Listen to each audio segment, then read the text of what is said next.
আসসালামু আলাইকুম। একটা সময় ছিল যখন বৃষ্টির জন্য মানুষ চাতক পাখির মতো চেয়ে থাকত। সবাই মিলে খোলা ময়দানে গিয়ে ইস্তিসকার নামাজ পড়ত আল্লাহর দয়া পাওয়ার জন্য। আর আজ আজ আমাদের অবস্থা এমন হয়েছে যে আমরা ফরজ নামাজগুলোই ঠিক মতো পড়ছি না। আমরা হয়তো ভুলে গেছি আমাদের চারপাশে এই অস্থিরতা, এই অশান্তি কেন। হয়তো আল্লাহ আমাদের উপর নারাজ হয়ে আছেন।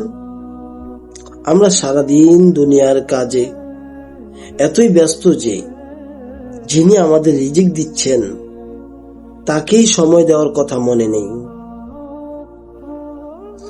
ভাই ও বোনেরা, এখনো সময় আছে। আসুন আমরা সবাই মিলে আল্লাহর কাছে ক্ষমা চাই। শুধু নামাজের পাটিতে বসে নয়, বরং সারাদিন কাজের ফাঁকে ফাঁকে মনে মনে বলি আস্তাগফিরুল্লাহ। কাজের চাপে যেন আমরা মহান রব্বুল আলামিনকে ভুলে না যাই। আসুন আমরা বেশি বেশি ইস্তেগফার করি এবং আল্লাহর কাছে কান্নাকাটি করি। তিনি পরম দয়ালু, ক্ষমাশীল। আমরা আন্তরিকভাবে ক্ষমা চাইলে তিনি অবশ্যই আমাদের ফিরিয়ে দেবেন না।